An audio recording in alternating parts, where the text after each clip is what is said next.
नमस्कार, स्वागत है आप सभी विद्यार्थियों का आपके अपने यूट्यूब प्लेटफॉर्म उदय एजुकेशन और उदय स्टडी क्लासेज में। विद्यार्थियों से जुड़े बात करेंगे अर्धवार्षिक परीक्षा 2022-23 की दृष्टि से इम्पोर्टेंट कक्षा 7वीं के हिंदी विषय के पेपर के बारे में, जो कि आपके आने वाले अर्धवार्षिक परीक्षा की दृष्टि से काफ़ी इम्पोर्टेंट रहने वाला है और आप सभी विद्यार्थियों के लिए वरदान साबित होने वाला है। तो आप सभी विद्यार्थियों से निवेदन रहेगा, पेपर को अंत तक देखिएगा, वीडियो को लाइक कर दीजिएगा। आपका अपना चैनल है, अभी तक आपने उदय एजुकेशन और उदय स्टडी को सब्सक्राइब नहीं किया है तो दोनों चैनलों को सब्सक्राइब जरूर कर लीजिएगा, क्योंकि आपके एग्जाम तक सारे विषय के पेपर यहाँ पे अपलोड किए जाएंगे।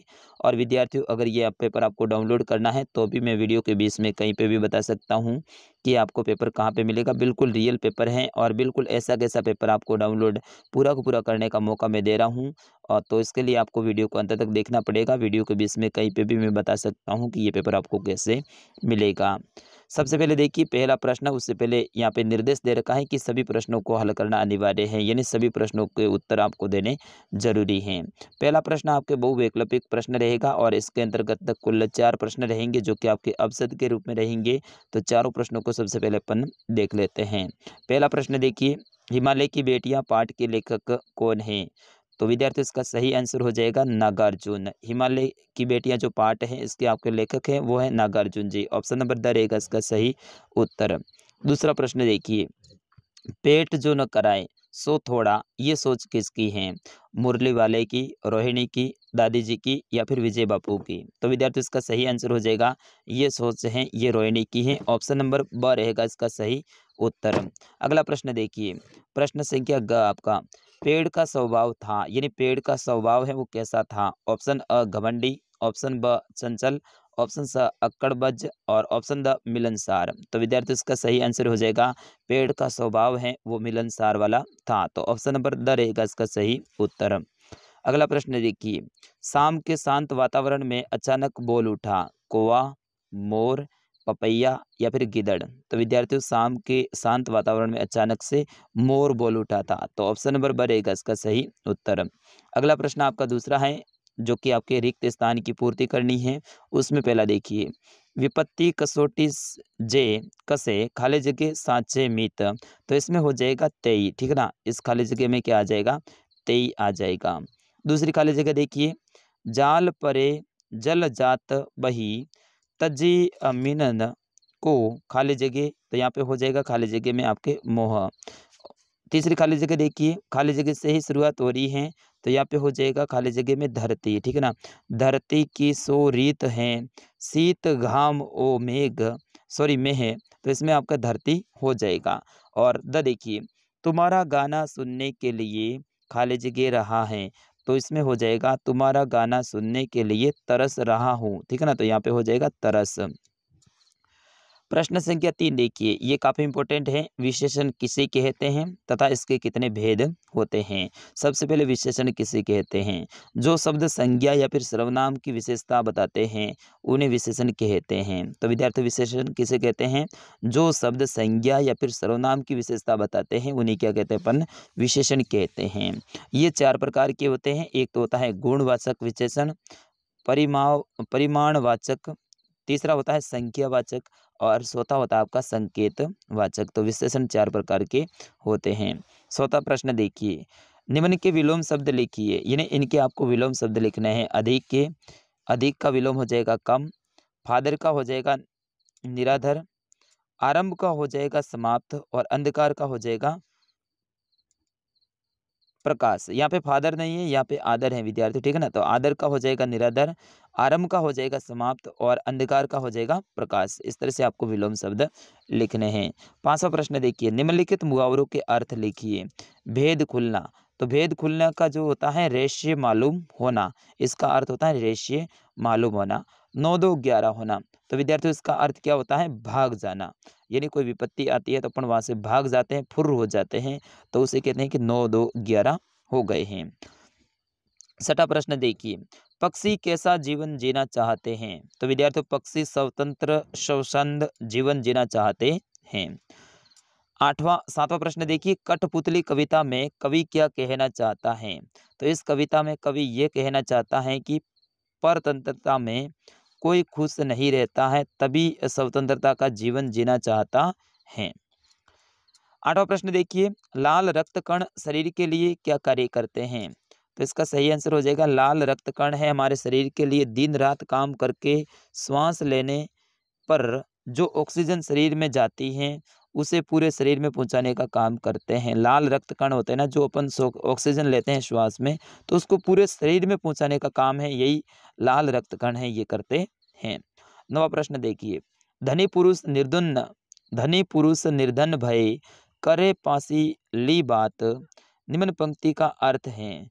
तो कोई लोग गरीब हो जाने पर भी दिखावे तू अपनी अमीरी की बातें करते रहते हैं। प्रश्न 10 देखिए, कंचा कहानी का उद्देश्य लिखिए। ये वेरी वेरी इंपॉर्टेंट है। कंचा कहानी है, उसका उद्देश्य लिखना है। तो इस कहानी का उद्देश्य ये बताना है कि बच्चों की अपनी अलग अलग दुनिया होती है, वो मनोरंजन में ज़्यादा रुचि रखते हैं और अभिभावकों को उनकी मनोभावना समझनी चाहिए। आपको अभिभावक है उनको उनकी मनोभावना समझनी चाहिए। यहाँ पे अलग दे दिया नाम, तो मनोभावना समझनी चाहिए। प्रश्न 11, रोहिणी मिठाई वाले के बारे में जानने के लिए उत्सुक क्यों थी? तो मिठाई वाला पहली बार खिलौने लेकर आया था तथा उसने बच्चों को रास्ते में खिलौने दिए थे।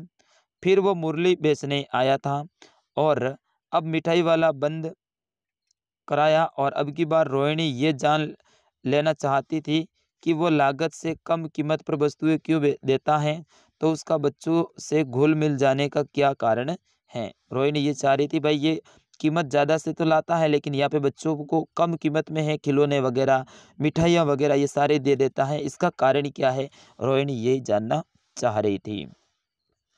प्रश्न संख्या 12 है कि हिमालय की यात्रा में लेखक ने किन किन की प्रशंसा की है?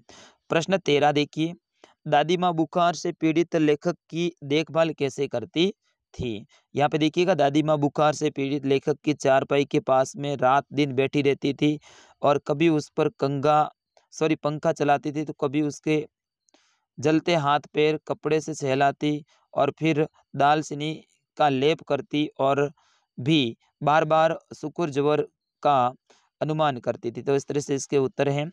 अगला प्रश्न है आपका 14वां, ग्रीष्म अवकाश में आने के लिए अपने मित्र को एक पत्र लिखना है। वेरी वेरी इंपॉर्टेंट है विद्यार्थियों, आपको अपने मित्र को पत्र लिखना है। तो सबसे पहले आपको क्या करना है, सबसे ऊपर है स्थान लिखना है, फिर उसके बाद में तारीख लिखनी है, फिर उसके बाद में अपने मित्र का नाम लिखना है, जैसे कि यहाँ पे नरेश दे रखा है तो प्रिय नरेश, फिर उसके बाद में सब प्रेम नमस्ते करना है, फिर नीचे वाली लाइन से आपको इस तरह से लिखना शुरू करना है कि यहाँ सब सकुशल हैं और तुम्हें सानंद चाहते हैं। मेरी वार्षिक परीक्षा पूरी हो गई है, तुम्हारी परीक्षा भी समाप्त हो गई होगी। मेरी हार्दिक इच्छा है कि इस बार ग्रीष्म अवकाश में यानी गर्मियों की छुट्टियों में तुम हमारे यहाँ आ जाओ। और मैंने माताजी से इस संबंध में स्वीकृति भी ले ली, यानी माताजी से भी स्वीकृति ले ली है मैंने। और यहाँ उदयपुर में अनेक पर्यटन स्थल हैं, दोनों मित्र साथ साथ में रह के ग्रीष्म काल में सुखद उपयोग कर पाएंगे और ये मेरा आग्रह अवश्य ही स्वीकार करना। फिर उसके बाद में अपने पिताजी एवं माताजी को प्रणाम करना। तुम्हारी स्नेही विनोद। इस तरह से आपको ये पत्र लिखना है। अंतिम प्रश्न है आपका 15वां कि निम्नलिखित विषयों में से किसी एक विषय के ऊपर आपको निबंध लिखना है। बेटी बचाओ बेटी पढ़ाओ, रक्षाबंधन, मेरे प्रिय गुरुजी या फिर कोरोना महामारी। तो इनमें से बेटी पढ़ाओ ये तो वेरी वेरी इंपॉर्टेंट है, आपके एग्जाम में पक्का आएगा। रक्षाबंधन भी आ सकता है, मेरे प्रिय गुरुजी भी आ सकता है और कोरोना की जगह पे मेरा विद्यालय, ठीक है ना, मेरा विद्यालय ये आ सकता है। तो इन निबंधों को आप याद करके जरूर जाइएगा। इनमें से एक निबंध है यहाँ पे आगे भी दे रखा है, देखिएगा, 1 मिनट में आपको बताता हूँ। रक्षाबंधन के ऊपर इस तरह से आपको निबंध लिखा जाता है। सबसे पहले प्रस्तावना लिखनी है, फिर रक्षाबंधन मनाने के जो कारण है वो लिखने हैं, फिर उसके बाद में मनाने का तरीका लिखना है, किस तरह से मनाया जाता है, और आखिर ये रक्षाबंधन मनाते हैं तो इसका महत्व क्या है। इस तरह से आपको ये पूरा का पूरा, और लास्ट में जाके आपका उपसंहार होता है। इस तरह से 5-6 पॉइंट बना के आपको लिखने हैं। तो विद्यार्थियों ये था कक्षा 7 का हिंदी विषय का पेपर। मैं आशा करता हूँ आप सभी विद्यार्थियों ने पूरा का पूरा अंत तक देखा है और आप सभी विद्यार्थियों को पसंद भी आया होगा। अब आप सभी विद्यार्थी इस वीडियो को ज़्यादा से ज़्यादा शेयर कर दीजिएगा। और हाँ, शुरुआत में मैंने आपसे वादा किया था कि ये पेपर मैं आपको बिल्कुल डाउनलोड करने के लिए दूंगा। तो ये पेपर आपको मिलेगा हमारी वेबसाइट पे। वेबसाइट है uday study.com, uday study.com। Com. वहाँ पे आपको राजस्थान जीके का एक ऑप्शन मिलेगा या फिर लेटेस्ट पोस्ट का मिलेगा, उसके ऊपर आपको क्लिक करना है। जैसे ही आप उसके ऊपर क्लिक करेंगे तो उसके नीचे कई सारे 8वीं के, 9वीं के और 7वीं के पेपर खुल जाएंगे। उसमें आपका हिंदी का पेपर है, उसके ऊपर आपको क्लिक करना है और जैसे ही आप हिंदी के पेपर के ऊपर क्लिक करेंगे तो वहाँ पे नीचे एक डाउनलोड करे का ऑप्शन आएगा या फिर डाउनलोड नाउ का आएगा, उसके ऊपर क्लिक कर देना है। सीधा ही पेपर आपके फ़ोन में सेव हो जाएगा और फिर इस पूरी पीडीएफ को आप आराम से पढ़ पाएंगे। अगर यहाँ से गूगल से आपको नहीं मिलता है, उदय स्टडी नहीं खुलती है, तो आप वीडियो के डिस्क्रिप्शन में यानी इसी वीडियो के जो नीचे विवरण दे रखा है उसके ऊपर क्लिक कीजिए और उस पेपर की लिंक मैंने दे रखी है। तो विद्यार्थियों, मिलते हैं अगले वीडियो में, तब तक के लिए नमस्कार, जय हिंद।